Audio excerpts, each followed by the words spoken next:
It's your business. You will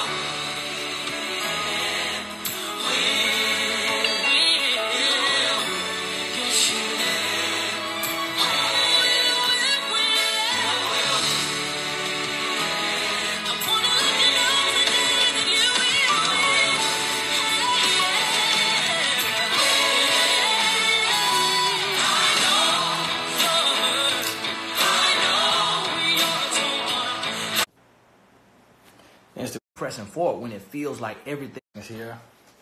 Just wanted to check in.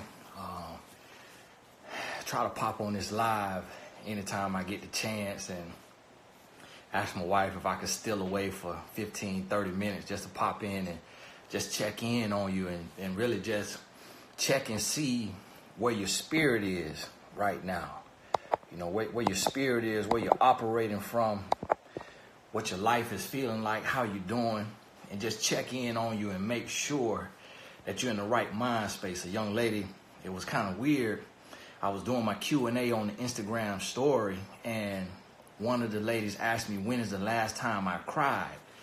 And I thought about it, and I said, you know what? I cry all the time, but I'm crying tears of joy. That I don't cry tears of sorrow or tears of frustration. And I said the only time I will cry is if it's death or if it's a tragedy. But even in those moments, it still will be joyous tears because I know God has got it. And another young lady, she asked and she said, how do you keep pressing forward? How do you keep pressing forward when it feels like everything is going wrong? And I told her that it's one of the hardest things to do to stay positive. But what I do when it feels like everything is going wrong is I inhale and then I exhale. And then I say to myself, if I'm breathing, I'm blessed. See, a lot of times we get caught up and we think about, oh, I'm late on my car note, I'm late on my rent or my mortgage, my insurance is canceled.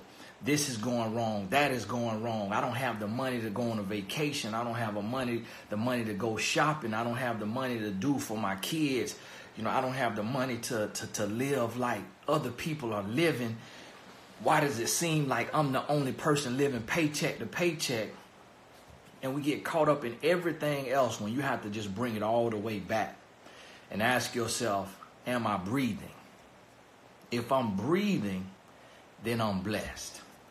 The only time that you will have to worry is when you're not breathing. And that depends on where your soul is at. But if you are breathing, you are blessed. So I just want to check in on you and just remind you of a few things, you know, and talk to you about the settling that we do in our life, in your relationship, on your job, with your friendships, with your family. Where are you settling and why are you settling? And I want you to think about that and really ask yourself, what are you tolerating right now at this stage in your life, at this point in your life? What are you tolerating? What are you dealing with? Who are you dealing with? Are they adding to your life or are they subtracting from your life? And really think about that. Every day I've been trying to spend at least 25, 30 minutes on the IG story doing the Q&A. And I'm seeing these questions, they get deeper and deeper. But as I'm looking at the questions, what I'm realizing, it's a lot of settling. It's a lot of pain. I'm getting a lot of questions, you know, from women. Get a few questions from some men. But most of the questions is, I've been with this person 8 years, 9 years. Been with this person 2, 3, 4 years. He still hasn't committed or been cheated on. He cheated with this person, got her pregnant, and now he wants me back. He left, and then now he came back. Can I forgive physical abuse? Can I forgive cheating? Can I forgive this and forgive that? And I'm looking and I'm saying like, wow, it's a lot of us settling. And you settle and you start to think that it's normal. You start to think that it's normal. I was watching a video somewhere, maybe it was on YouTube, and I heard a lady, she was saying that, you know, love is disastrous or something like that. That love is going to be disastrous at some point. No, devastating. That love is going to be devastating. And I thought about it and I said, you know what? So many of us have accepted that love is devastating, that love is pain. And that when you say that, when you claim that, that's what you receive. That's exactly what you're going to receive. If you think that a rite of passage is being cheated on, if you think that a rite of passage is being cursed out, is being left, is being having your partner go get pregnant by somebody else or go get somebody else pregnant, if you think that that is a rite of passage, then that's what you're going to go through. That's what you're going to go through. That's what you're going to suffer from. That's what you're going to deal with. So anything that you think in your life, that's exactly what's going to come. And when I heard that, I said, you know, we've been taught to believe that. But then I learned something different. I learned that a relationship and love is not synonymous. That you can have a relationship without love. So just because you're being hurt, just because somebody is dogging you out, somebody is mistreating you, that does not mean that that is love. And so you have to understand that love is pure. Love is holy. Love is whole. Love is not toxic. Love is not abuse. So when you are being hurt by a mother, a father, a sister, a brother, a boyfriend, girlfriend, husband, wife, when they are hurting you, that is not love. They may love you, but they are not operating from love. So in that moment, that person who also has self-hate within them is hurting you, but love is not hurting you. And I was on the phone talking to Love, and she told me, let the people know that I speak languages of my own, and abuse is not one of them. Love told me to let the people know that I do not bring pain, that I bring peace, I bring joy, I bring wholeness and purity, that I do not hurt, that when you are hurt, and you're going to see my quote floating around, and it says, love did not hurt you. Someone who didn't know how to love hurt you. Don't confuse the two. You'll see pastors and other speakers posting it. But God gave me that because we were relying on love. God say, I'm love. When have I hurt you? I'm love. He say, I died for you. I'm your salvation. I'm love.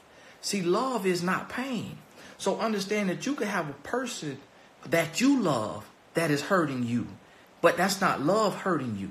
That's someone who is not operating in love hurting you. You could love someone and that person can die. That's not love hurting you. That's life happening and you allowing it to hurt you because of your perspective of it. So because of your selfishness in that moment, you say, this person was taken from me, I'm hurt. When you could have said, that person was alleviated of their pain. Go forth, be blessed. Rest in power. Rest in peace. But in that moment, we choose to be hurt because somebody has been taken from us. So you have to understand that life will happen. Pain will happen. Trials and tribulations will happen, but love is not hurting you. Another thing I want you to understand about love is that love cannot be mistaken. That if you are crying more than you're smiling, that's not love. If you are arguing more than you're laughing, that's not love. If you are fighting more than you are hugging and spending time together, that's not love. See, what I need you to understand is that the writers who wrote the fairy tales about love wrote them because they knew it to be true. The fairy tale of love is not fiction, because love is a choice. See, love is not found, love is created. You don't find love. You don't fall in love. You don't stumble upon love. You create love. That's why your soulmate is the mate you choose to give your soul to. It's not one person out of the 7 billion people that you have to go and find. No, your soulmate is the person that you choose to give your soul to. So love is a creation because love is an act. Love is a verb. So when you operate from love, when you give love, when you walk in love, when you show love, then guess what? You create that love. And if this person is whole and healthy and ready to receive, when they receive your love, then they will reciprocate your love. And that is making love. See, making love is not lying down in the bed and having sex. That's not making love. Making love is your communication. It's your quality time. That's making love. It's building on friendship. It's building a real relationship. See, you don't find chemistry. You create chemistry with communication. That is why to a relationship, communication to a relationship is like oxygen to life. Communication to a relationship is like oxygen to life. So see, I want you to understand that from the moment God said, let there be light, he gave you dominion over the earth. And what he told you is that what you speak and what you believe will become your life. What he told you is that your power is in your tongue. That when you speak it and you believe it, it is yours. And so anything that you want, you can have if he knows it won't hurt you. But see, the way the world works, the way the universe and universal laws work, is that you can get anything that you desire, even if it will hurt you. And that's because you willed it. That's because you spoke it into existence. So you have to understand that if you are not happy in love, if you are not happy on your job, if you are not happy in your life, you are speaking that on yourself and you are receiving it and accepting it and you are settling for it. But if you say, I want better, I deserve better, and I will have better in life, in love, or in business, then that is what you will have.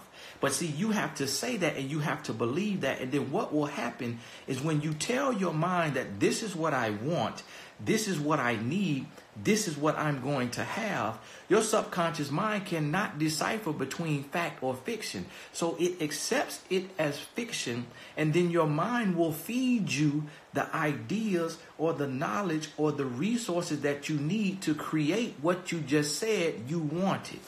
So see, I want you to understand that this is not about saying I want a Lamborghini in my garage and walking out and it's there. But what it is about, if you say, I want love, I want peace, I want a house, I want happiness, guess what? Your mind starts to show you how to create those things. So then you realize this is what I have to do. This is where I have to grow. This is where I have to go. This is what I have to sacrifice. This is what I have to give. And you understand that you have to give it all in order to get it all.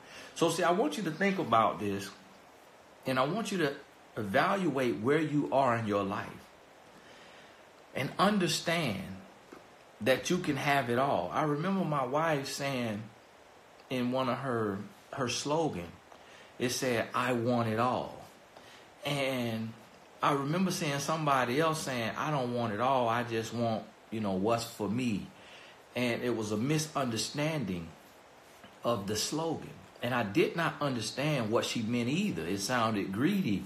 It sounded self-centered. But then I was given the level of wisdom that she was operating from when she said she wanted it all. Because the Bible says you can have the desires of your heart. And so what she was saying is, I want to be in a happy marriage with a man who I love and who loves me and who is 100% faithful to me and who does not abuse me emotionally, physically, or verbally. I want to be an amazing CEO of home, an amazing wife, an amazing mother. I want kids who are well behaved with good grades and who can play sports and be smart. And this is what I want for my life. And I didn't understand that that's what she was saying when she said, I want it all. Because see, what we notice is a lot of people have one or the other. See, a lot of women have a man who is good looking and broke, or he is famous or rich, but he's a dog. See, a lot of people have one or the other. A lot of us, we have kids who are very athletic, but B's and C's in the classroom, or straight A's, but they're not athletic. But when my wife said, I want it all, what she did was she commanded the universe to give her what she wanted. And she created in her mind the map, the roadmap, the plan to go out and create that. And so everything started to work together. And then I looked at her life and I said, wow, she got a husband who loves her, who adores her, and who is 100% faithful to her. And he does not look like he got hit by a Mack truck. And he is not lazy. I'm that man. And I said, she got sons who have straight A's, no A minuses, but also the stars on their sports team. I'm like, wow, she got it all. But that's what she said she wanted. So when she said she wanted that, she said, I'm not settling for less. So son, don't come in here with a B. We got to do some more homework. We got to do homework for an hour or two because we need an A.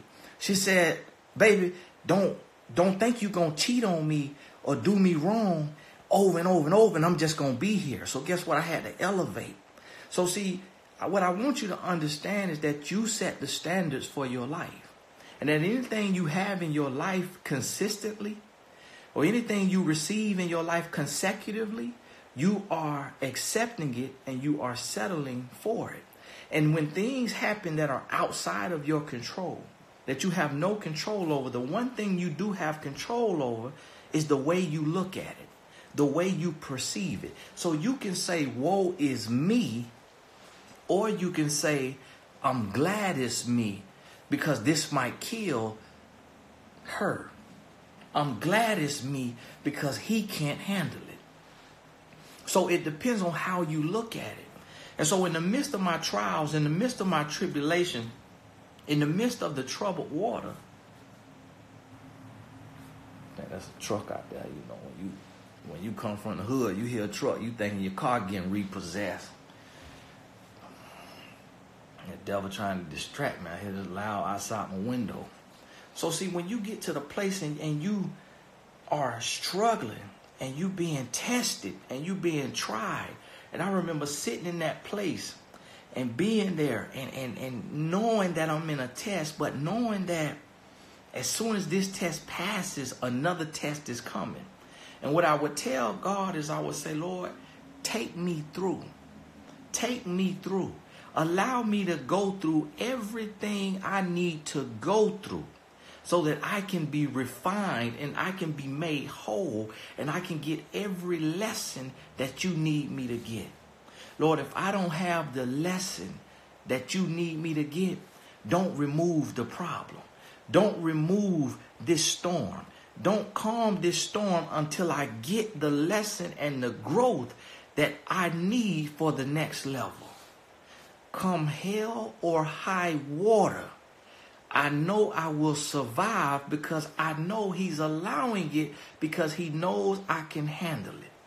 And I understand that even if you're at the mountaintop or you're knocked down into the valley, that in that valley there is growth. There is growth, there is maturity, there is wisdom. So understand that it is for your good and it's happening for you, not to you. So hear me when I tell you, You gotta dictate your life. Don't delegate your destiny. Don't allow anybody to speak anything on you that you don't want, that you refuse to receive. Don't allow anybody to treat you in a way that is less than what you deserve. You have to know and you have to understand that every day in your life, you got to evaluate the people in your life. Then you promote, you demote, or you terminate, because you are the CEO of your life. So, hey, I want to be your life coach, work with you every month, do some live Q&As for you. So make sure you visit Gaskins University. Is my last name, Gaskins, Gaskins, University. If you try to Google it, it's going to take you to Tony Gaskins Academy. That's something else. Go to GaskinsUniversity.com, and then you're going to see Self-Love U, which is Self-Love University. And you're going to see the courses on there.